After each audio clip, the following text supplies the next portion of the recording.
Hi, friends. It's Mr. Rogers here, and I want to talk about monomers and polymers and kind of start our biomolecule, macromolecule section of our class. And so, the next couple of weeks, we're going to talk about the molecules that make up living things. And there's four of them, and those are the four we're going to really focus on.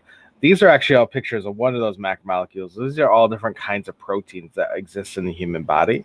They range from being super important to being just kind of like odd proteins that your body makes. Probably one of the more famous ones is right here. This is hemoglobin. This is what carries oxygen in your blood. It's in the center of your red blood cells. So proteins are super important. They're one of the four building blocks of living things, one of the four macromolecules, and we're going to talk about each one. But first, we kind of have to learn about how they're all connecting together and what makes a macromolecule. So first, all macromolecules are carbon-based compounds. All living things are based on carbon. Carbon is the center, is the backbone of all living molecules, organic molecules. And so we kind of talked about this when we did the molecule lab, but just a reminder that every carbon has to have four connections to it. So it has four valence electrons, which means it has four electrons in the outside and it wants to get to 8. So it needs four connections. So if you look at every carbon here down below that I gave you guys, they all have four connections. Some of them are different. Like this one has a triple bond in the middle, then it has one there, double bond, 2. But every single one of these carbons, no matter what carbon you look at, has 4. So a macromolecule, what a macromolecule is they're large molecules that make up cells and carry out cellular functions. And as we learned the first week of school, living things have cells, so macromolecules make up living things. And so they're made up mostly of carbon and hydrogen atoms. Kind of goes along with the last slide with the carbon. Okay, and the four that are examples of macromolecules, the ones we learned in 10th grade, are carbohydrates, lipids, proteins, and nucleic acids. I hope all of these, they ring a bell. They should all kind of connect to something you've heard of before. So carbohydrates, obviously, I'm hoping you've heard of carbohydrates before with your diet and the back of like a food box. So I'm hoping that's something you're familiar with. Fats is a type of lipid. Not all lipids are fats, but all fats are lipids type of thing. So lipids is the actual technical term for this group. Proteins, I'm assuming you've heard of proteins before.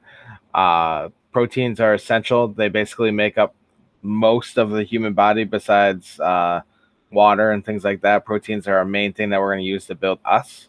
And nucleic acids are the things that pass on codes to the next generation, or they're used to build things as a code. So the most famous example of nucleic acids, DNA. So these four, I'm hoping you kind of have some familiar, I guess, just like knowledge of, and we're going to keep building on that knowledge in this class. So before we get any further, I would like to talk about these general terms. We use these terms a lot in macromolecules, and sometimes students get really confused, and I want to make sure it makes sense. So a polymer is a molecule that consists of a long chain of repeating parts. It's a molecule that consists of a long chain of repeating parts. And so an illustration here is there's a bunch of circles, and they're repeating circles, and they're connected together. They're a chain. This would be a polymer. Now, all macromolecules kind of follow this idea of polymers. Macromolecules are all repeating parts that are in a chain. So, for example, these are 3 different examples of macromolecules. Starch is a carbohydrate, keratin is a protein, DNA is a nucleic acid. All of them are a combination of these repeating parts that are connected together. A polymer. Poly, hopefully in math class, means many. We'll talk about that in a second. A monomer is a single subunit of a polymer. It's one individual piece. So one circle is a monomer. Mono means one. So this is one unit.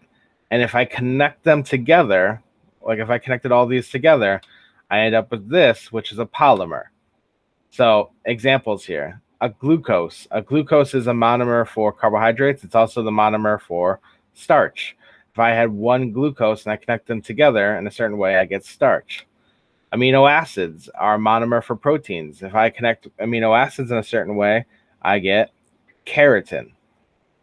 And a nucleotide. Nucleotides are the monomers for DNA and RNA. If I connect nucleotides together, I get DNA. So these are monomers. One individual guy is a monomer. All together, it's a polymer. And so we like to break it down a little bit further. A monomer equals a small unit, or mono equals one. A polymer is a lot of monomers put together. Poly means many. Mer in Latin, M-E-R, means unit. So monomer, one unit. Polymer, many units. That makes sense. Okay, so that's it for notes, really. We're just going to get that down. Now, in the worksheet you guys are going to do today, it's something that you're going to have to look up the top and try to understand what's going on in that picture. Everything, the answer to those questions, especially about like what carbohydrate is, which one is the polymer, which is monomer, is in the picture in the top right. I know you guys can do it. I know you can think through it. It might take some critical thinking skills, but I think we can handle it. And so if you need help, obviously email me, or I'm on from 2:20 to 3 every day, or whatever you can to get some help. That's fine. But make sure that we get the worksheet done, and we're going to talk about it tomorrow. Okay, guys? Thank you for listening.